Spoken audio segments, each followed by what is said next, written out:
तो आज हम डिस्कस करेंगे कि instance method and static method क्या होते हैं। ओके, तो यहाँ पे अगर हम इंस्टेंस, यहाँ पे ये मैंने एक एग्जांपल बनाई हुई है, उसको देख लेते हैं।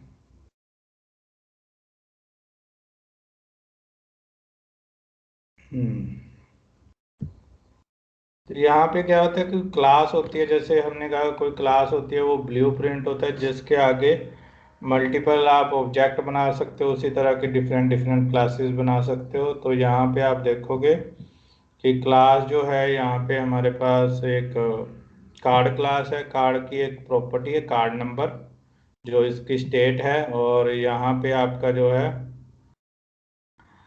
ये जो इसका कंस्ट्रक्टर है, कंस्ट्रक्टर का नाम देखोगे तो ये सेम है, क्लास नेम और कंस्ट्रक्टर शुड बी सेम।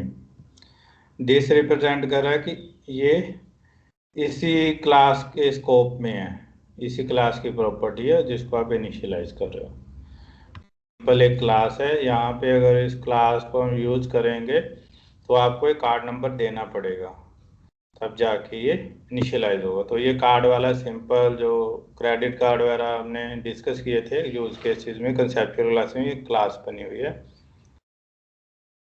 और यहाँ पे भी ये कस्टमर है, कस्टमर को क्या चाहिए, नेम चाहिए और सीसी नंबर चाहिए, क्योंकि इसको card, customer has a card, तो कार्ड के लिए इसको इनिशियलाइज करने के लिए नंबर चाहिए। और यहाँ पे प्रोडक्ट है, प्रोडक्ट में आप देखोगे इसका एक गेट प्राइस मेथड है, पब्लिक गेट प्राइस। तो ये इंस्टेंस मेथड है। इंस्टेंस मेथड क्या है कि जितने भी आपके प्रोडक्ट होंगे उनका अपना अपना नाम होगा और उनका अपना अपना प्राइस होगा। तो क्या है कि ये गेट प्राइस जो है, जिस स्पेसिफिक प्रोडक्ट के लिए आप कॉल करोगे तो उसी प्रोडक्ट का प्राइस देगा। ये नहीं है कि आपने तीन प्रोडक्ट बनाए, जैसे एक डेटोल का सोप ले लिया, एक लक्स का सोप ले लिया, एक किसी और कंपनी का सोप ले लिया, सबका प्राइस वेरी कर रहा है, अलग अलग है। तो यहाँ पे अगर इसको आप गेट प्राइस को कॉल करोगे तो आप अगर लक्स के लिए कॉल करोगे तो लक्स का प्राइस मिलना चाहिए, अगर डेटोल के लिए कॉल करोगे तो डेटोल का प्राइस मिलना चाहिए। ऐसा नहीं होना चाहिए कि आप लक्स के लिए कॉल करें और डेटोल डेटोल का प्राइस मिल जाए, तो ये गलत हो जाएगा। तो इसलिए जो इंस्टेंस मेथड या वेरिएबल होते हैं वो सारे अपनी किसी उसके लिए ही रिस्पॉन्सिबल होते हैं, उसी के करोस्पॉन्डिंग, उनका क्लास से कोई वो नहीं होता, वो शेयर्ड नहीं होते। पर अगर हम बात करें इंस्टेंस मेथड में, कोई दिक्कत तो नहीं है। आप देखना, इसको मैं दिखाऊंगा कि ये कैसे वो वर्क करा है।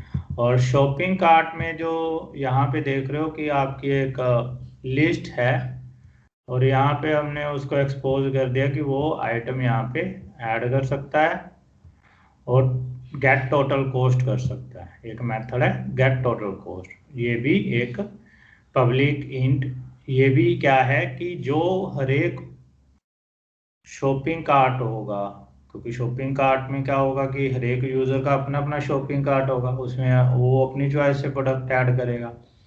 तो ये अगर हम कहें कि नहीं जी आप जो भी प्रोडक्ट ऐड करते जाओ पर उसका जो टोटल कॉस्ट आएगी वो सेम आएगी, ऐसा थोड़ा होगा। तो जो उसने उस स्पेसिफिक उसमें पड़े हैं आपके शॉपिंग कार्ट में आइटम या प्रोडक्ट हैं, उसके करस्पॉन्डिंग ये गेट टोटल कॉस्ट कैलकुलेट होगी ना। ऐसे नहीं है कि ये कुछ भी कैलकुलेट करके दे देगा आपको। तो इसलिए इंस्टेंस क्या होता है, हर एक जो क्लास या ऑब्जेक्ट है उसके अपने होते हैं ये मेथड। पर यहाँ पे आप देखोगे कैटलॉग, कैटलॉग क्या है कि मेरा एक प्रोडक्ट मैप है, जो क्या है, जो स्टैटिक है। स्टैटिक, ये ध्यान रखना, स्टैटिक है और स्टैटिक ब्लॉक है हमारा, और ये मेथड भी क्या है, स्टैटिक है। ठीक है, स्टैटिक को यूज करने के लिए कुछ चीजें आपको थोड़ा सा ध्यान में रखनी पड़ती हैं। एक तो क्या है, स्टैटिक मेथड जो है वो स्टैटिक वेरिएबल या स्टैटिक वेरिएबल ही यूज कर सकता है, इंस्टेंस वेरिएबल यूज नहीं कर सकता। ये थंब रूल है कि आप अगर स्टैटिक, अगर इसको मैं लेट्स से यहाँ पे स्टैटिक को हटा दूं तो ये देखो क्या कह रहा है ये स्टैटिक ब्लॉक में क्रिएट फील्ड प्रोडक्ट नेम। तो यहाँ पे अगर मैं इसको वो करता हूँ तो ये क्या करेगा, इसको स्टैटिक बना दिया ना, देखो। तो स्टैटिक जो ब्लॉक है, जो आपका स्टैटिक मेथड है, उसमें ये जरूरी है कि आपका जो वेरिएबल जो यूज़ करने जा रहे हो वो भी स्टैटिक ही हो। तो यहाँ पे अगर हम देखेंगे तो इनको यूज़ करने का वे क्या है, यहाँ में डेमो में देखो, डेमो में क्या है कि जो स्टैटिक आपकी मेथड हैं वो डायरेक्टली आप ऐसे यूज़ कर पा रहे हो। क्लास का name dot gate product, class का नेम डॉट गेट प्रोडक्ट, ठीक है। तो ये दो प्रोडक्ट आपको मिल जाएंगे, सिर्फ आपने कुछ नहीं किया। पर इंस्टेंस मेथड को यूज करने के लिए आपको पहले क्लास का ऑब्जेक्ट क्रिएट करना पड़ता है, फिर उसके पास डॉट ऑपरेटर, क्लास का ऑब्जेक्ट का नेम और डॉट ऑपरेटर, फिर आप फंक्शन कॉल कर सकते हो। यहाँ पे ये दोनों इंस्टेंस मेथड हैं हमारे। तो यहाँ पे वही अगर प्रोडक्ट का आपने ये करते हो तो जैसे प्रोडक्ट का है, प्रोडक्ट ये है, ऐसे भी कर सकते हो, ये ऐसे इन्होंने जो ऐसे किया हुआ है ऐसे भी कर सकते हो। तो ये देखो यहाँ पे इसने फिर इसका जो गेट टोटल कॉस्ट है उसको भी डॉट के साथ कॉल किया हुआ है। तो स्टैटिक और इंस्टेंस मेथड में डिफरेंस यही है कि वो डॉट ऑपरेटर के साथ यूज होता है, और ये जो है ये आपका class name plus dot operator के साथ यूज होता है, स्टैटिक मेथड। क्लियर है? कोई क्वेश्चन तो नहीं है इसके regarding? Bharat, Pooja? No sir. Sir वो हैश मैप आप कुछ किए थे, वो क्या है, वो उसका आइडिया नहीं। हैश मैप जब कलेक्शन में जाएंगे ना भरत, तो हम हैश मैप ये सारी चीजें देखेंगे वहां पे। Okay sir. तो यहाँ पे क्या है, अरे लिस्ट जाओ, हैश मैप जो भी चीजें सारी कलेक्शन मैंने मेंशन किया हुआ है ना रोड मैप में, वहां पे डिस्कस करें। अभी के लिए वरी ना करो इसको, ठीक है। तो ये उसमें देखेंगे। तो अब जो है नेक्स्ट हम डिस्कस करते हैं, ये हो गया इनकैप्सुलेशन। अब क्या है कि लास्ट टाइम जो हमने डिस्कस किया था वो था यूज केसेस, फिर डोमेन मॉडल, फिर कंसेप्चुअल क्लासेस, फिर हमने ये क्लासेस कुछ क्रिएट की उसके कॉरस्पॉन्डिंग। अब क्या है कि एक रिस्पॉन्सिबिलिटी भी देते हैं हम कि भाई ये क्लास क्या करेगी। कि जैसे हम बात करें तो जो पेमेंट क्लास है वो पेमेंट के लिए रिस्पॉन्सिबल है, तो उसको क्या चाहिए कि आपका आपका यूज़र की डिटेल चाहिए, और उसका फिर कार्ड का आ जाएगा, यूज़र से उसकी कार्ड की डिटेल चाहिए और ऑर्डर की डिटेल चाहिए, तब जाके वो पेमेंट होगी। एम आई राइट? उधर से यानी कि उसको शॉपिंग कार्ड की भी होनी चाहिए डिटेल, जिससे उसको सारा ऑर्डर का पता चलेगा, ऑर्डर की डिटेल होनी चाहिए, और उसके पास कार्ड यूज़र की वो ऑर्डर की डिटेल होनी चाहिए। यस। और जो वैसे ऑर्डर वाली क्लास है उसके पास क्या इंफॉर्मेशन होनी चाहिए, यूज़र की इंफॉर्मेशन होनी चाहिए और शॉपिंग कार्ट की इंफॉर्मेशन होनी चाहिए। तो ये जो है आपको जो रिस्पॉन्सिबिलिटी डिवाइड करनी है, ये सारी चीज़ें आपको पता होनी चाहिए कि कौन सा रिलेशनशिप है और रिस्पॉन्सिबिलिटी किसकी कौन सी है, यूजर की क्या रिस्पॉन्सिबिलिटी है, वो क्या क्या परफॉर्म कर सकता है सिस्टम के करस्पॉन्डिंग। ऐसे नहीं कि आप कहोगे नॉर्मलाइज वो कर सकता है, ये नहीं, ये सिस्टम जिसमें वो इम्प्लीमेंट करने जा रहे हो जिस सिनेरियो में, उसके करस्पॉन्डिंग आपको रिस्पॉन्सिबिलिटी देनी होती है। तो फिर आगे कंसेप्ट आता है आपका इनकैप्सुलेशन। तो इनकैप्सुलेशन का क्या है? इनकैप्सुलेशन क्या है कि मेरी कुछ जैसे प्रॉपर्टी हैं, आपको इनकैप्सुलेशन की तो लाइव एग्जांपल मैं करके दिखाता हूँ कि आपको थोड़ा आइडिया हो कि क्या कहना चाह रहा हूँ और क्यों कहना चाह रहा हूँ।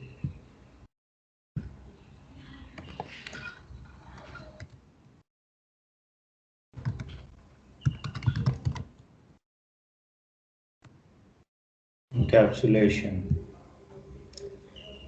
तो यहाँ पे इनकैप्सुलेशन का क्या है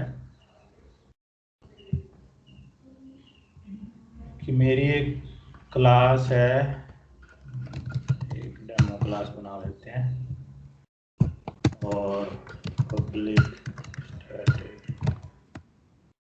यहाँ पे मेन मेथड होगा हमारा। तो एक क्लास ये है,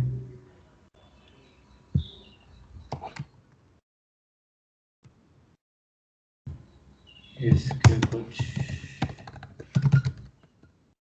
string name, string last name,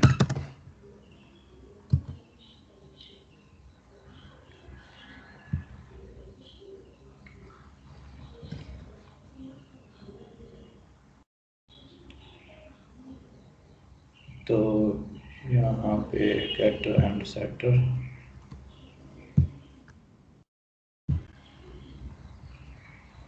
तो यहाँ पे हम ऐसे करते हैं, कुछ नहीं करते इसको। तो यहाँ पे अगर हम इसको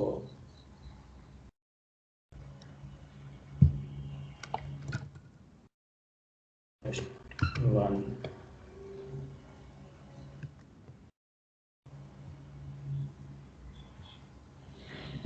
टेस्ट वन में अगर हम बात करें, यहाँ पे पर्सन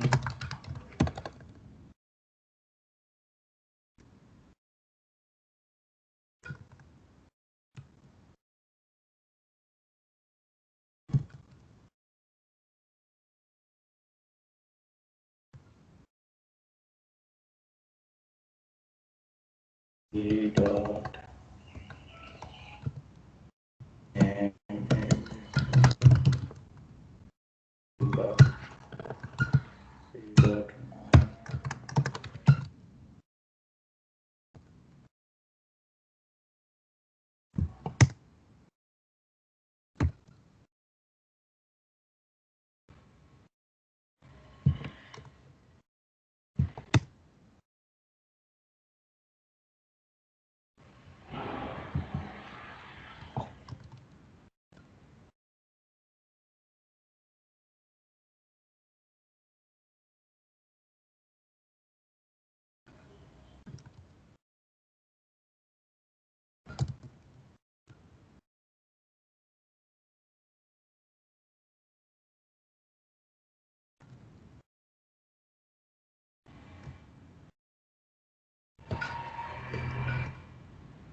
पर्सन, ठीक है। तो ऐसे टेस्ट टू है क्लास,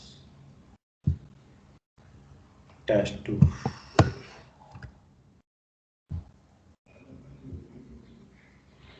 तो यहाँ पे भी इसका जो टेस्ट टू है अर्थ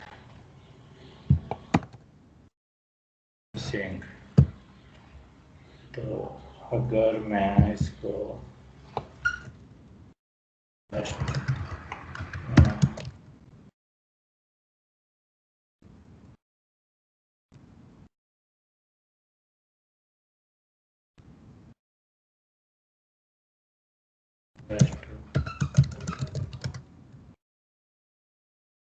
ओके, तो इसको मैं रन करूँगा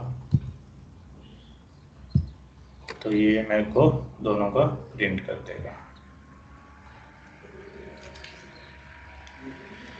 ठीक है, अब क्या है कि यही काम अगर मैं इसको लेट्स से एक person2 क्लास बना लेते हैं,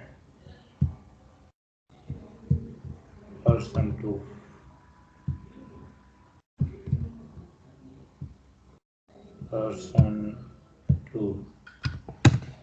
ओके, तो यहाँ पे इनको कर देते हैं हम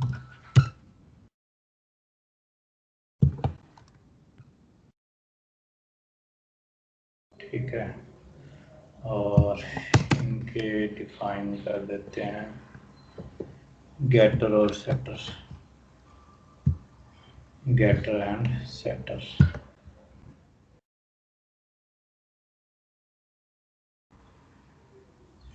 ठीक है, अब क्या है कि आप डायरेक्टली एक्सेस ना करके मेथड के थ्रू इनको एक्सेस कर पा रहे हो। ओके, तो यहाँ पे हम test1 2 में person2 भी ले लेते हैं, person2 p2, यही काम यहाँ पे भी करते हैं। इसी के लिए p2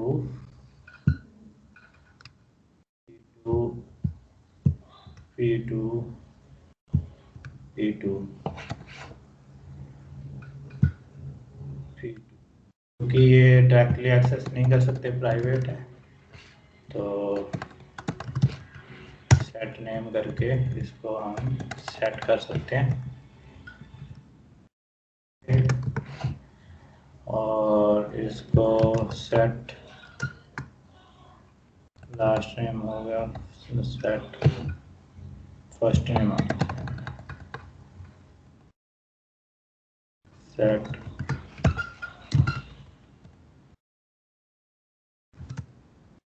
नेम p2 और यहाँ पे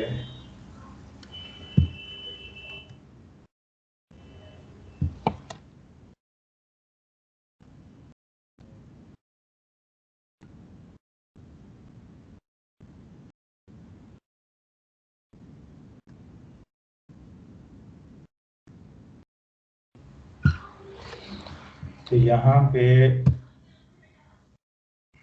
देखोगे आप कि ये जो चीज़ें हैं क्या बेनिफिट रहेगा इसका।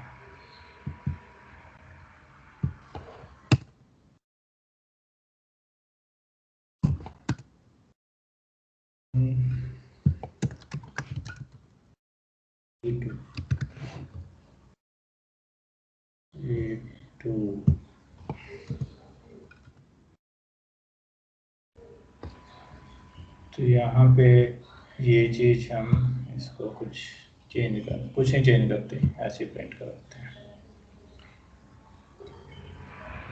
यहाँ पे तो ये हो गया, इसके अंदर भी हमें ये टेस्ट क्लासेस 1 2 ठीक है।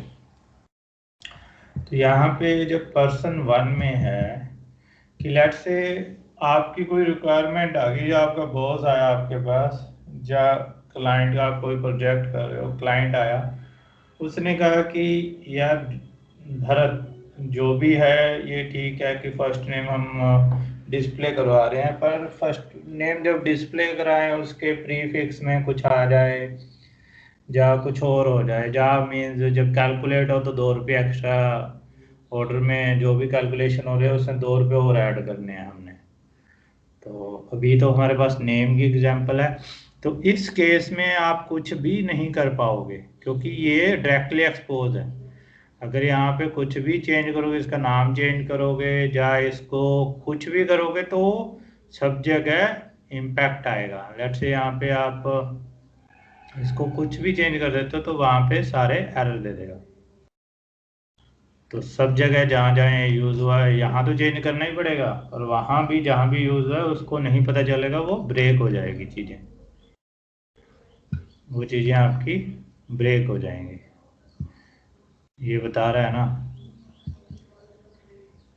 तो ये रिजल्ट दिखा रहा है कि भाई दो प्रॉब्लम कहाँ कहाँ है। ये आ गया ना, ब्रेक कर दिया इसने पी डॉट नेम, अब उसको नेम का पता ही नहीं चल रहा। क्लियर। पर अगर आपने ये डायरेक्टली एक्सपोज नहीं की हुई हैं जैसे यहाँ पे, तो यहाँ पे आपने नेम के साथ लेट से कुछ और भी लगाना है। लेट से आप जब सेट कर रहे हो तो आप नेम को, जब नेम में जो वैल्यू है वो लगाना चाह रहे हो मिस्टर, ठीक है। यहाँ पे क्या होगा कि आपका आ गया ना मिस्टर प्लस। अगर आपने डायरेक्टली यूज की हुई है तो क्या होता, यहाँ पे आप कर पाते हैं चीजें। मेक सेंस, सेंस बन रही है Bharat? Yes sir. Yes sir.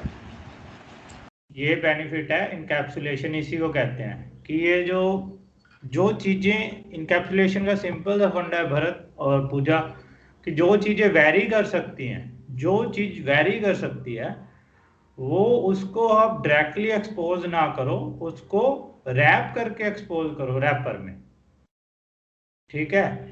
फिर आप कुछ भी वो कर सकते हो। ये तो एक सिंपल सी एग्जांपल थी। अदरवाइज आपको लेट से कैलकुलेशन का हो, जैसे आगे मैं दिखाऊंगा आपको। कैलकुलेशन में क्या हुआ कि आपका पहले क्या था कि 2 प्रोडक्ट थे, 3 प्रोडक्ट थे, तो अब क्या हो गया, प्रोडक्ट हो गए हमारे। कल 2 प्रोडक्ट हमने डिस्कस किए थे, एक फिजिकल, एक दूसरा था हमारा डिजिटल। फिजिकल में क्या था कि आपका वो चीजें जो फिजिकली टीवी, ये फिर उसमें भी हम आगे कैटेगरी बना सकते हैं कि भाई एक ब्रेकेबल एक नॉन ब्रेकेबल, ठीक है। तो नॉन ब्रेकेबल में क्या रहेगा कि जैसे टीवी टूट सकता है हमारा, कांच का होता है, कांच की चीजें टूट सकती है, तो ब्रेकेबल। तो वही है कि अगर आपने डायरेक्टली वो जो गेट अमाउंट वाला या गेट टोटल वाला या कैलकुलेट प्राइस वाला डायरेक्ट प्रॉपर्टी डायरेक्ट एक्सपोज कर दी, तो कोई आपके पास वो नहीं है। अगर आपने ये रैप करके लिखा हुआ है तो जो प्राइस दे रहा है, जो आपका टोटल प्राइस दे रहा है ऑर्डर के बेस पे, तो सारा लॉजिक जहां आपके हाथ में कंट्रोल में है, तो आपको क्या है कि वो कहीं जगह कितनी जगह यूज हुआ है वो बिना फंक्शनैलिटी ब्रेक किए आप चेंज कर सकते हो। ये है इनकैप्सुलेशन। कोई दिक्कत या कोई कंसर्न हो इसके बारे में? पूजा, भरत, एनी डाउट और कंसर्न? कुछ क्वेश्चन है इसके बारे में? No sir. Bharat? No sir. ये तो हो गया कि ये चीज है। एक प्रिंसिपल होता है भरत और Pooja, single responsibility principle. Single responsibility principle क्या कहता है, एक मैं प्रोग्राम खोलता हूँ आपको दिखाता हूँ। Single responsibility principle. तो सिंगल रिस्पॉन्सिबिलिटी क्या है कि मेरी एक ये जो है शिपिंग कार्ट, शिपिंग कार्ट है, और मेरी ऑर्डर क्लास है रिटर्न कार्ट, नहीं पेमेंट क्लास, पेमेंट और catalogue, credit card, customer, shopping cart. तो ये पेमेंट,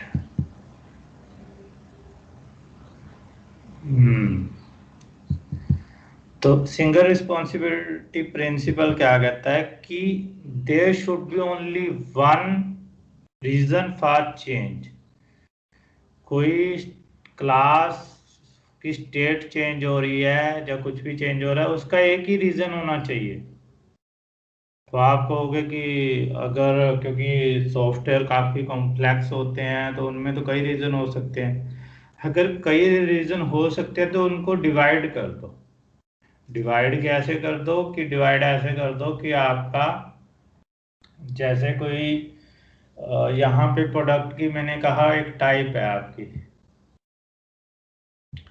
प्रोडक्ट टाइप है आपकी।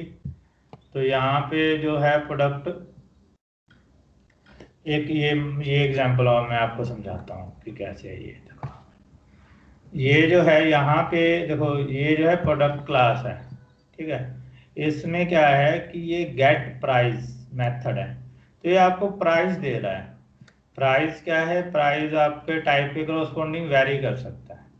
यहाँ पे अगर आप देखोगे तो ये वेरी कर रहा है, इंट वेट, वेट के करस्पॉन्डिंग आपका जो है प्राइस वेरी कर जाएगा। ओके, तो ये काम मैं यहाँ भी कर सकता था कि मैंने वेट यहाँ पे लिया और टाइप लिया और कैलकुलेट कर दिया, और फिर इसको जो है उसको कैलकुलेट करके डिस्काउंट वगैरह अप्लाई करके इसको दे दिया, शिपिंग कॉस्ट भी ऐड कर दी। तो यानी कि मैं दो काम यहाँ पे कर रहा था, ये उसकी उसका जो टाइप के करस्पॉन्डिंग टाइप भी आइडेंटिफाई कर रहा था और उसको कैलकुलेट भी कर रहा था, फिर उसका जो टोटल आना था वो भी कर रहा था। तो ये दो चीज़ें होगी, दो रिस्पॉन्सिबिलिटी दे रहा था। जबकि सॉफ्टवेयर प्रैक्टिस में या उसमें हम कहते हैं कि ये चीज़ अवॉइड करनी चाहिए हमें, कि हमें कभी भी दो रिस्पॉन्सिबिलिटी एक क्लास को नहीं देनी चाहिए ऑब्जेक्ट ओरिएंटेड प्रोग्रामिंग में। तो इसके लिए क्या होता है कि आप जो जैसे शिपिंग कॉस्ट वाला था, ये टाइप के बेस पे था, तो टाइप वाले को मैंने कह दिया कि भाई आप टाइप है तो आप टाइप के बेस पे जो वेट आपको मिल रहा है उसके करस्पॉन्डिंग मेरे को ये शिपिंग कॉस्ट निकाल के दे दो। शिपिंग कॉस्ट जब निकल आई तो मैंने फिर इसका जो डिस्काउंट वगैरह जो भी है वो कैलकुलेट करके इसको वापस कर दिया। तो गेट प्राइस मेरे को प्राइस दे रहा है, पर जो कैलकुलेशन है, जो वेट के करस्पॉन्डिंग कैलकुलेशन है, वो आपकी रिस्पॉन्सिबल है ये वाली क्लास। समझ आ रही है? Single responsibility principle. Bharat Pooja, yes sir. ये चीजें क्या होगी, क्या हो गया कि आपका लॉजिक अलग अलग हो गया। सिंगल रिस्पॉन्सिबिलिटी आपको पता है कि इसके लिए ये रिस्पॉन्सिबल है, आप रेदर देन के कि सारा कोड देखो, आप वहीं पे जाओगे, टारगेट पे जाओगे अपने पे, वहां चेंज कर दोगे तो आपको इम्पैक्ट मिल जाएगा। Make sense? तो अब क्या है कि इनकैप्सुलेशन तो हमने डिस्कस कर लिया, पर इनकैप्सुलेशन में क्या है कि कुछ चीजें हमें ध्यान रखनी पड़ती हैं आपको इनकैप्सुलेशन के लिए। एक होता है defencing defensive copy. Defensive copy क्या होता है? डिफेंसिव कॉपी क्या होता है कि आपने क्या किया कि यूजर को चॉइस दे दी और यूजर को जो फ्लेक्सिबिलिटी दे दी कि वो अपना जो आपके जो डेटा सोर्स है, अभी डेटा सोर्स को कोई बैकएंड नहीं है हमारे पास, अभी ये जो मैप है यही हमारा डेटा सोर्स है, उसके साथ डायरेक्टली एक्सपोज नहीं किया, पर आपने उसको इनहेरिटेंस के थ्रू ऐड वगैरह का उसको दे दिया ऑप्शन। तो क्या हुआ कि उसमें क्या हुआ कि आपका रियल डेटा जो है, यूजर ने कुछ चेंजेस किए और वो रियल डेटा को इम्पैक्ट कर गए। इम्पैक्ट किया तो वो क्या होगा, जो दूसरे यूजर हैं तो उनको क्या मिलेगा, उनको भी जो करप्टेड डेटा मिलेगा, जो आप नहीं दिखाना चाह रहे तो वो मिलेगा। जैसे कि इसमें आप एग्जांपल में देखोगे कि अगर मैं इसको रन करूंगा तो यहाँ पे आपको ये दिखा देगा कि ये क्या क्या लिस्ट दिखाता है। तो ये दिखाता हूँ मैं आपको एक बार।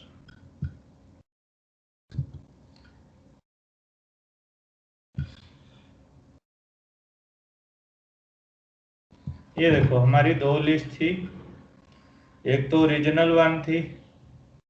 ओरिजिनल वन ये थी कि भाई ये हमारा डेटाबेस है, बैकएंड है, जितने भी यूजर होंगे सबको ये दिखेगा। और मैंने इनकैप्सुलेट करके इसको वो किया था कि यूज़र को दिया था, जैसे शॉपिंग कार्ट में ऐड लाइन आइटम, ये मेथड एक्सपोज हुआ था, ठीक है, जिसपे आगे ऑर्डर वगैरह कैलकुलेट होने हैं। तो ये सारी चीज़ें सीक्वेंस में थी और इनकैप्सुलेटेड थी। पर क्या हुआ कि मैंने एक्सपोज तो कर रखा था उसके थ्रू, पर क्या है कि वो मैंने अपना रियल डेटाबेस कर रखा था। कोई जो उसने चेंज किया यूज़र ने, किसी एक यूज़र ने, उसका इम्पैक्ट क्या हुआ कि जो प्राइस और क्वांटिटी 0-0 होगी उसकी। कुछ मीन्स आपके प्रोडक्ट अवेलेबल नहीं थे या कुछ भी थे, जो मिले वो ठीक रहे, जो नहीं मिले उनकी यूज़र के पॉइंट ऑफ व्यू से वो 0-0 होगी। और क्या हुआ कि वो इम्पैक्ट हो गया हमारा डेटा। तो इस चीज़ का आपको ध्यान रखना चाहिए कि जो चीज़ आप यूज़ वो कर रहे हो, एक्सपोज कर रहे हो, वो किस लेवल तक एक्सपोज है और उसको कैसे आप ऑप्टिमाइज, क्योंकि ये इनकैप्सुलेशन का तो यहाँ पे तो फेल हो गया ना कंसेप्ट, कि आपका रियल डेटा ही वो हो गया। तो इसके लिए दूसरी अप्रोच क्या होती है कि आप दूसरी कॉपी बनाओ। एक जो रियल कॉपी है उसको आप मेंटेन रखो, और एक रियल कॉपी ना वो करके एक नए यूजर के लिए हर एक यूजर की अपनी एक नई कॉपी हो, जिसमें वो अपना काम करे, सेव करे, सब कुछ करे, पर आपकी जो रियल कॉपी है वो अनटच रहे। पर उसमें भी क्या है कि आपका दो चीजें आपको मेंटेन करनी पड़ेंगी, और फिर ये भी दिक्कत वाली बात है। तो फिर कंसेप्ट था कि आपकी जो रियल कॉपी है अगर पॉसिबल है तो एक कंसेप्ट आता है म्यूटेबल और इम्यूटेबल।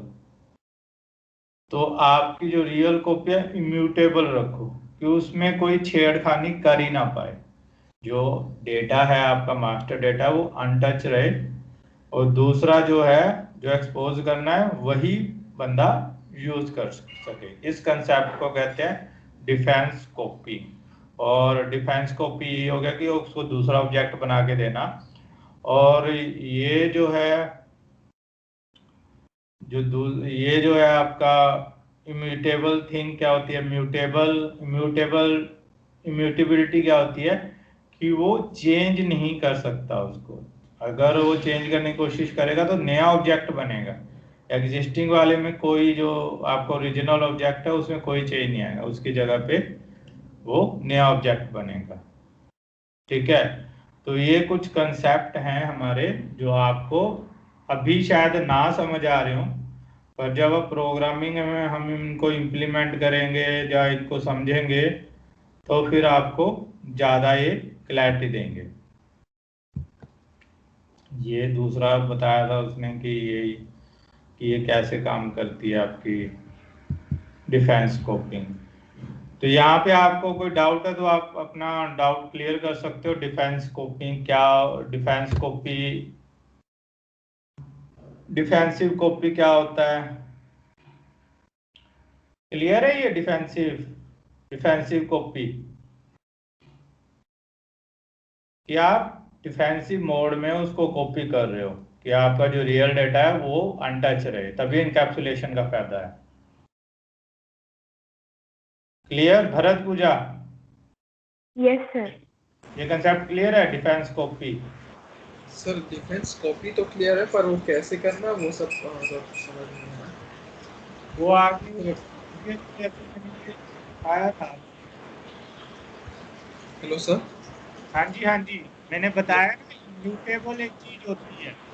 म्यूटेबल जो आपका ओरिजिनल डेटा उसको म्यूटेबल रखो, उसको चेंज ही ना कर पाए कुछ भी। Okay sir.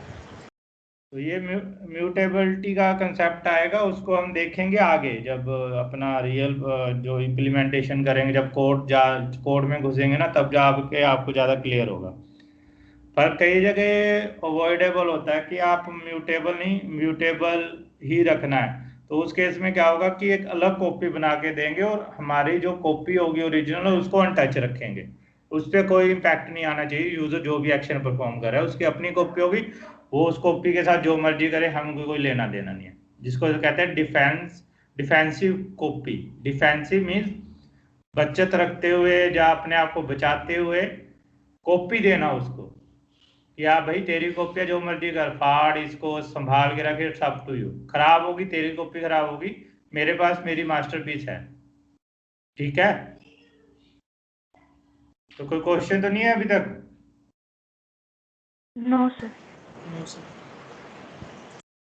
तो यहाँ पे ये चीज आ जाती है, ये चीज ऐसे है। तो यहाँ पे जो मैंने एक चीज आपको बताई थी कि एनकैप्सुलेशन समझ में आ गया। तो एनकैप्सुलेशन का बताओ, क्या आपने ग्रैप्स किया? एनकैप्सुलेशन क्यों करते हैं और किस लिए जरूरी है?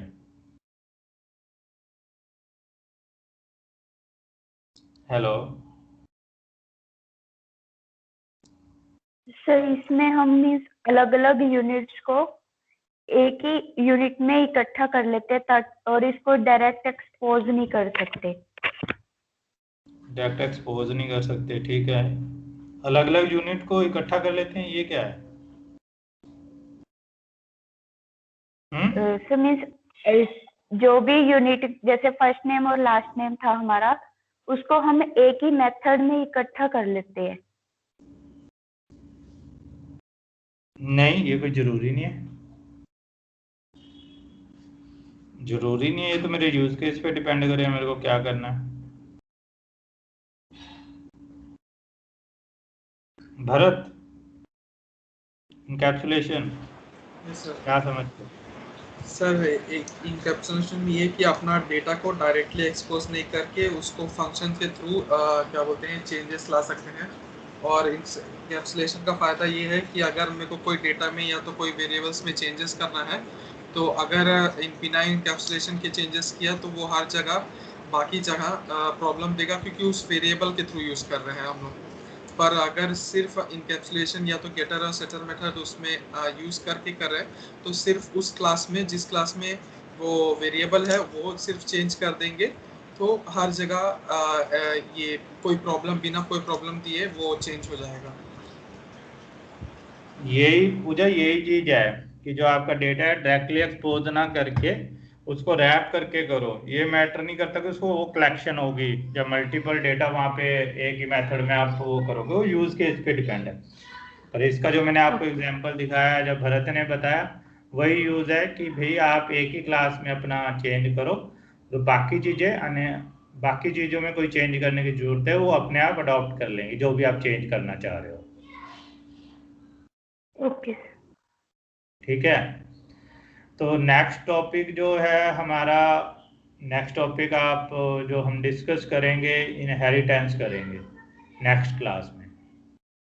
ठीक है, तो अभी के लिए आपने क्या करना है कि ये जो इनकैप्सुलेशन में है और आपका जो पेंडिंग काम पड़ा है उसको आप रैप अप करने की कोशिश करो, और अपने प्रोजेक्ट की क्लासेस जो डायग्राम नहीं बनाया है आपने, प्रोजेक्ट का कंसेप्चुअल यूज केसेस नहीं बनाए हैं वो बनाओ, और उसको मेरे को आप शेयर करो।